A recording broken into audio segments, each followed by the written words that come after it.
Reprobus was a giant. He was over 8 feet tall, had massive hair, massive shoulders, massive appetite, and he dwarfed everybody in this village. People were either scared of him or they loved him because he made him feel safe, but Reprobus knew that his main duty in life was to serve the most powerful leader of the world. So he went to the most powerful leader in his world, which was the village leader, and told him exactly what he was meant to do. Hello, my name is Reprobus, but you know that. I've known you my entire life. And as it turns out, I feel like it's my duty to serve the most powerful leader in the world. And as it looks like you are the most powerful leader in my world. So I'm here to serve you. So the village leader just kind of scratched his head. It was like, okay, because he had known Reprobus his entire life. So Reprobus began to serve the leader of the village. And all the leader of the village really did was uphold the laws and make sure people were safe. And due to Reprobus' size, over 8 feet, massive hair, massive appetite, massive shoulders, the right people were scared of him. The people that needed to feel safe felt safe with him. And it was just a good relationship in this leadership position. So he served the village leader for a little while. And then one day he realized that their village was actually just a part of a larger kingdom. That their village was just one little piece of this great big puzzle. And that great big puzzle was ruled over by a king. And as much as he hated to admit it, he knew that he was supposed to serve the most powerful leader in the world. And the village leader was no longer it. So he approached the village leader as humbly as he possibly could. Well, you know, I don't want this to be awkward or anything, but I just kind of realized that you're not the most powerful leader in the world. And you know it's kind of my thing to serve the most powerful leader in the world, and you're not it. So, I mean, I don't want this to be awkward or anything. I'm enjoying my time here, but I feel like I need to probably go. And so the village leader laughed and scratched his head again, and he said, okay. So Reprobus packed his few belongings and he set out for the kingdom. He arrived at the kingdom and he made this massive bow in front of the king, which was pretty impressive because of his size. Remember, he's over 8 feet tall, massive hair, massive shoulders, massive appetite. And he told the king, a little bit more formally, what he told the village leader.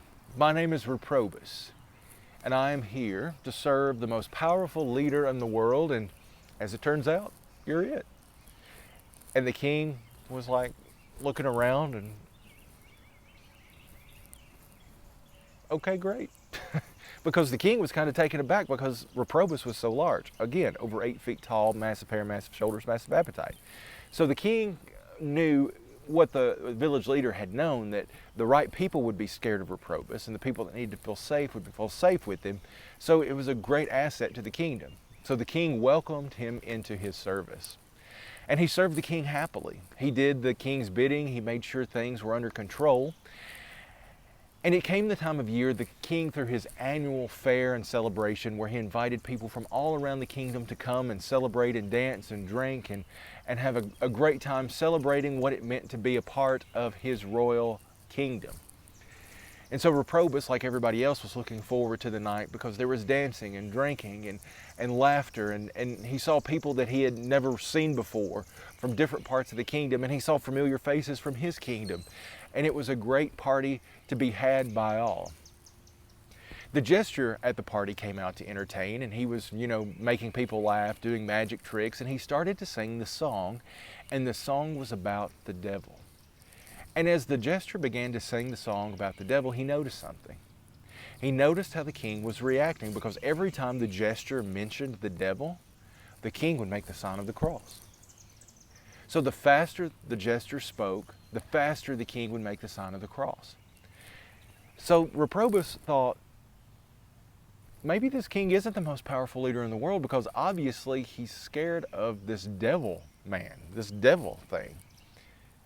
And if that king is scared of the devil, then the devil must obviously be the most powerful leader in the world.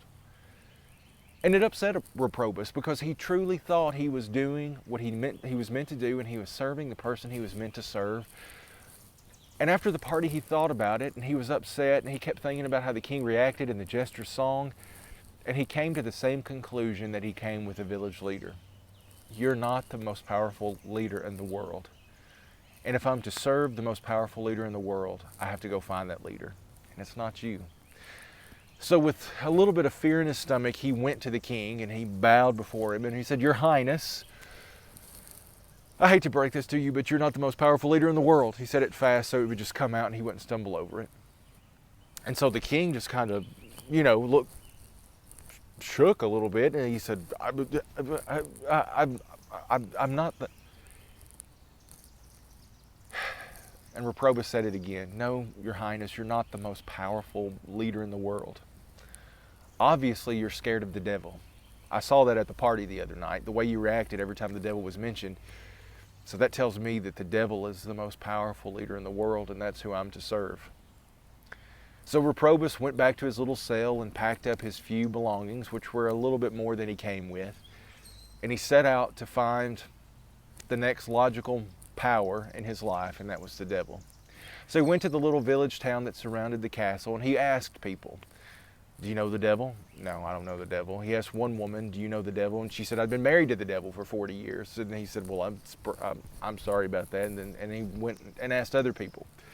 And Reprobus kept asking people with no solid answer, and he was kind of disgusted that maybe he did make the mistake. Maybe the king was the most powerful leader in the world.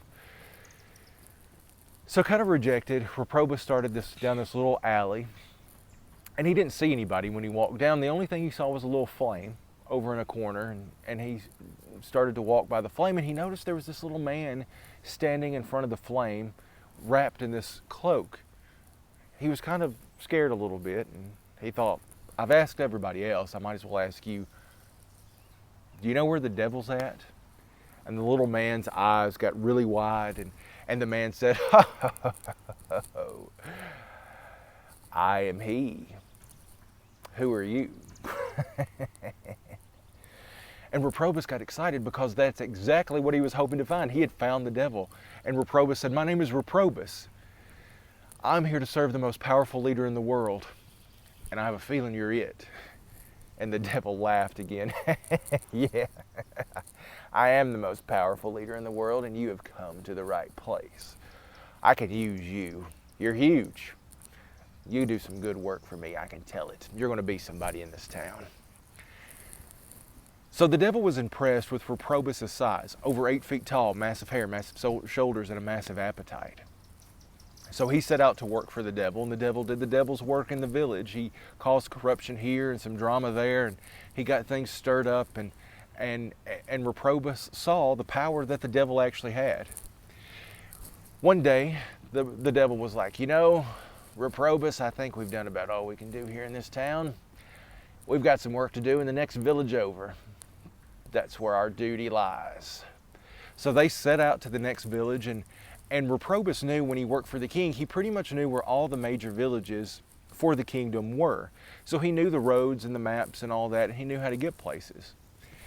And as they were making their way to the next village, the devil was telling Reprobus all he had done throughout his lifetime. Yeah, I've caused so much corruption. People are so scared of me. They think, they think I can do anything. But really what I do is I make them turn on themselves. It's a great job. You're going to love it here. It's a great job. And the devil just kept bragging about what he had done. And they get to this spot in the road as the landscape in the kingdom started to change from flat to hills. And it was a little bit more mountainous. And on top of this little hill/mountain was a cross. It was this little wooden cross. And the devil was just, should have saw this woman. This, I got her. And his breath was taken away. And Reprobus was like, I didn't see anything happen. And the devil suddenly changed his whole demeanor. We can't go down this road anymore. We've got to turn around. We've got to find another village. Maybe this wasn't the village we were supposed to go to. Let's go back. Let's turn back. Let's go back to where we came from. We can reassess and we can move on from there. And the devil just took off, and Reprobus started following behind him. And he couldn't figure out what had happened. And Reprobus started to tell the devil, it's like there's only one road to the village that you were trying to go to. I mean, and that was it. And if we're supposed to be over there, this is not the way. And I don't know where you're going, but you definitely had a plan to where we were headed. Yeah, but we can't go that way anymore. We can't go that way. We can't go that way. We can't. We'll just have to. I don't know what we're going to do, but we can't go that way. So the more Reprobus thought about it, he noticed that the devil's demeanor changed when he got to the hill that had the cross. And so that made him think that if the devil was scared of those two pieces of wood on that hill, then the devil was not the most powerful leader of the world. So as before, Reprobus said, I can't do this, I can't do it, I can't do it. I'm to serve the most powerful leader in the world, and you, sir, you showed fear. The true leader of the world will have no fear, and I can't serve you. My time is done. So he left the devil. He took what he came with and he left. The devil went the one way and Reprobus went the other. And as he was headed back to the village he was headed to, he noticed this little path that he hadn't seen before, and he knew working for the kingdom, just about every road there was, and he never remembered this one little wooded, shaded path. And he said, well, this could be a shortcut. I'll take it. So he started going to the path, and he felt that he was headed in the direction of the village he was supposed to go to. And he came across this man, this little old dried up man that had this robe and hood, and he was just sitting by a tree. And at first, before Reprobus really got a look at him, it kind of scared him a little bit because he didn't expect to see anybody because the road looked so remote. And so Reprobus thought, what could this hurt? So he approached the man and he said, excuse me, sir, my name is Reprobus. And the man kind of took him all in because Reprobus again was a giant, over 8 feet tall, massive hair, massive shoulders, massive appetite. And the man was a hermit, and he said, can I help you? And Reprobus said, my name is Reprobus, and I'm here to serve the most powerful leader in the world. Can you help me? And the hermit said, I've actually been waiting for you. I've been here a long time, and I know for a fact that you will find the most powerful man and leader in the world if you follow this road to the next village and wait by the river. That's where you will find the most powerful leader in the world. And so Reprobus said, I thought he tried everything else. So he set out, and as it turned out, it was a shortcut to the village that he originally was headed to. And he got there, and just like the old man said, there was a river, and the village was split by the river. There were some people on one side, and there were some people on the other. And so he sat there, and he waited, and he waited, and he waited for the most powerful man in the world, but nobody ever showed up. But he saw people approach the river, and he realized that those people had to cross the river to get to the other side so they could be a part of that side of the village, because the river was the thing that split them, and there was no bridge. And so he's like, well, I'll wait, I'll help these people. So Reprobus just jumped in the river and went over, picked the people up and put them on his shoulders and just walked them across. And due to his giant stature, the river didn't even hardly get him wet. It came to maybe his waist. The people would rest on his shoulders and get across, and they wouldn't even get wet. So he did that day after day, week after week. Weeks turned to months, and he realized, well, if this is where the most powerful leader in the world is going to show up, I need to stay. And so Reprobus ended up building himself a little shack at the edge of the river, and he decided that I'll just help people across as I wait for the most powerful leader in the world. So that's what he did, day after day, week after week, month after month. Now year after year, he's just helping people across. Lives in his shack, lives his life. They knock on the door when they need to go across. He comes out, helps them across, walks back, and he asks for nothing. He just does that because he feels like that's what he needs to do. Then late one night, he's in his shack trying to go to sleep, and he hears a child. And he wakes up and opens his eyes, and he's like, that can't be what I think it is. I mean, it's late, it's dark, there can't be a child.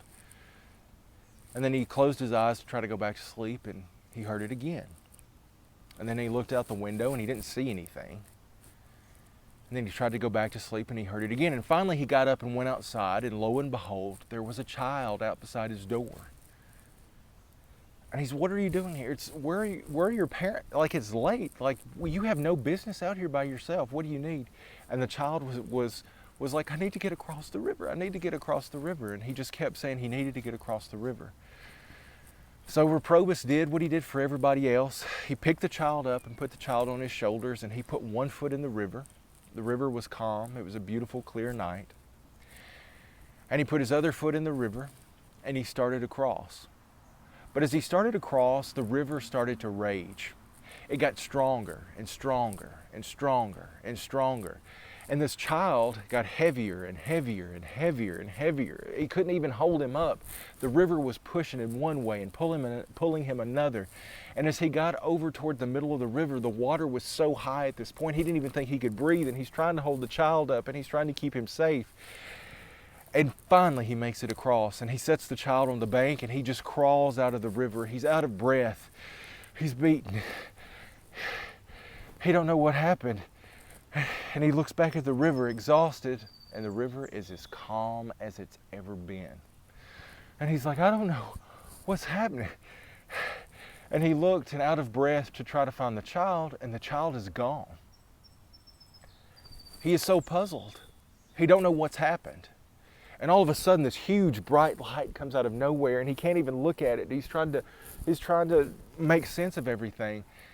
And Reprobus was there on the ground, shielding his face from the light. And the light began to talk. The light was the voice of God.